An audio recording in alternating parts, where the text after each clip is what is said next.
Lorsque tu prends 5 personnes qui font l'hypertension artérielle, c'est-à-dire on a diagnostiqué l'hypertension artérielle à l'hôpital. Parce que le diagnostic de l'hypertension artérielle, c'est pas en mode tu viens à l'hôpital aujourd'hui, je te prends la tension est élevée, bah, tu as l'hypertension artérielle. Non, c'est pas comme ça marche. Tu viens à l'hôpital, on te prend la tension une fois, ou bien fortuitement d'une manière ou d'une autre, tu viens pour un contrôle, puis paf, on voit que la tension s'est élevée. La tension systolique est en dessus de 14 par exemple, de 140 on va dire. On te demande de revenir encore, d'accord? On va reprendre une deuxième fois et puis une troisième fois. Bien évidemment, il y a des conditions qu'il faut respecter. Donc, quand on respecte toutes ces conditions et on prend la tension un certain nombre de fois, 3 fois au moins sur une période d'environ 3 mois, et que vraiment c'est élevé, le diagnostic de l'hypertension artérielle est confirmé. Lorsque vous prenez 5 personnes, d'accord? 5 personnes chez qui le diagnostic de l'hypertension artérielle est fait et confirmé, 4,75 sur les 5 vont prendre des médicaments toute leur vie.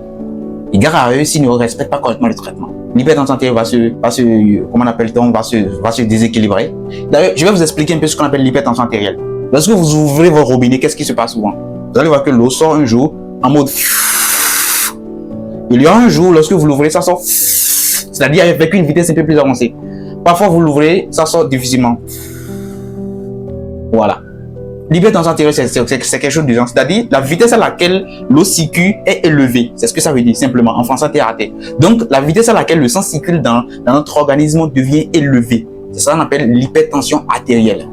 La mauvaise nouvelle, c'est que ça n'a pas de cause. Vous ne pouvez pas partir dans un hôpital, même l'hôpital le plus équipé au monde, et après plusieurs investigations, vous dit voilà, vous souffrez de l'hypertension artérielle et voici la cause de votre hypertension artérielle. Il n'y a pas.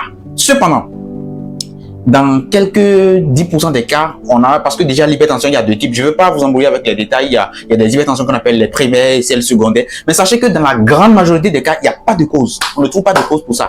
On n'a que des facteurs de risque. Quand on parle de facteurs de risque, c'est quoi? C'est-à-dire un ensemble d'éléments. On sait que votre hypertension artérielle, c'est lié très probablement à ça, mais on ne sait pas exactement si c'est ça qui est à l'origine.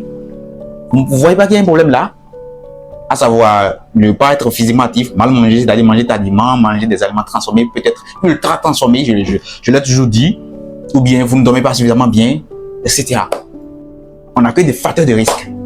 Votre mode de vie, l'alimentation, est-ce que vous mangez trop salé, trop sucré, trop gras, vous n'êtes pas physiquement actif, etc. Et l'autre mauvaise nouvelle également, c'est que si vous faites l'hypertension artérielle, il y a une probabilité que quelqu'un dans votre descendance chope l'hypertension artérielle encore. Je vous explique. Imaginez un instant, vous avez l'hypertension artérielle.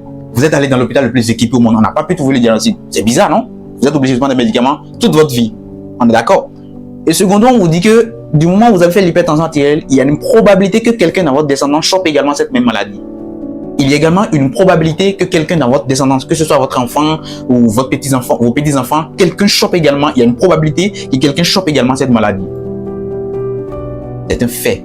Alors qu'on n'a même pas pu connaître la cause. On n'a que des facteurs de risque, c'est-à-dire, bon, soit physiquement actif, mange bien, ne mange plus des aliments transformés, non, il faut manger naturel, non, ne mange plus, essaie de bien dormir, mange très tôt le soir, mange des aliments qui ont une index glycémique faible à modérée, voilà, fais ci, fais ça. Soit physiquement actif, et essaie de dormir 7 à 8 heures chaque nuit, On ne connaît pas la cause, mais on a dit qu'il y a une probabilité que quelqu'un, c'est pas pour rien quand vous venez à l'hôpital, on vous demande, est-ce que vos oncles, quelqu'un dans votre famille fait l'hypertension artérielle par hasard? Est-ce que quelqu'un a fait un AVC par hasard dans le passé? Du moment où quelqu'un l'a fait dans votre famille, il y a une probabilité que vous développiez également la même maladie. Vous voyez ça?